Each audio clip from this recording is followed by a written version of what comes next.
We are so excited about today. Everyone here is making history. This, believe it or not, is the very first Box Cart Intercol in the world.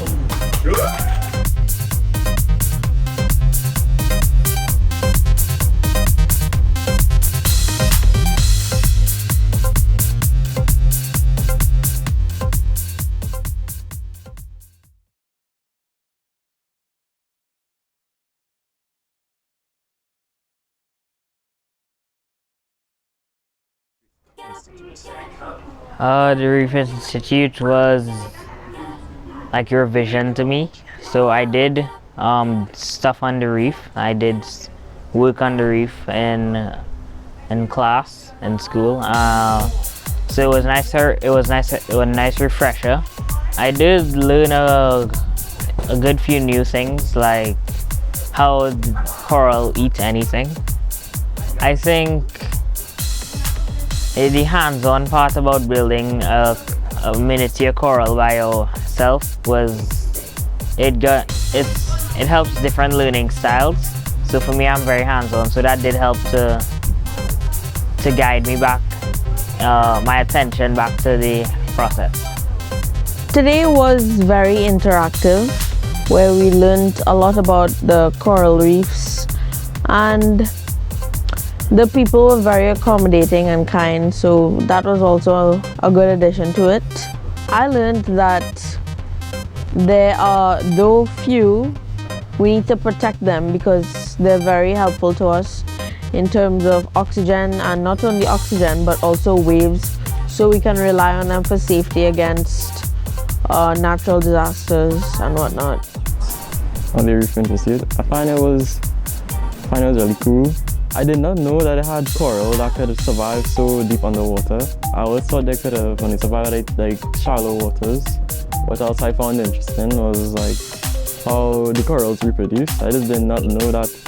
I didn't know that is even a thing. How they float to the top.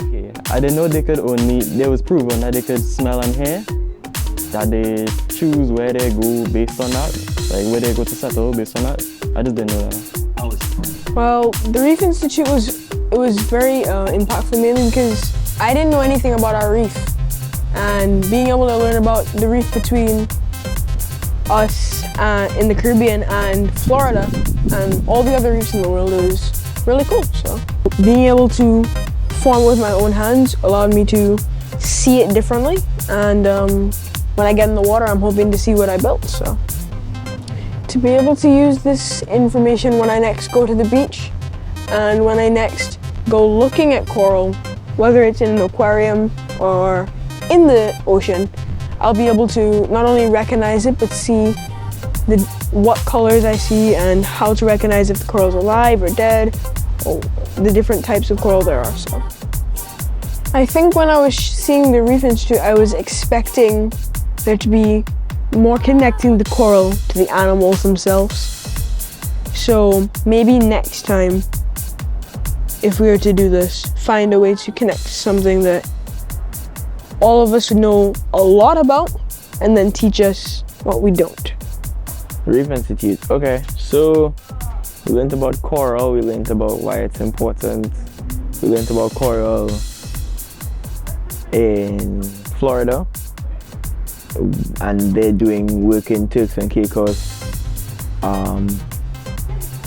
We learned about how small coral may seem and how insignificant it may seem, but how big of a role it plays. And we don't really know, but it's really important working in background. I keep saying I don't know what I want to be, but I know I want to do something that involves going outside and working with the outdoors and not just, stuck behind a computer all day. And I want to be hands-on and going in the field and touching stuff and working with stuff and learning stuff. So I might, but it's possible.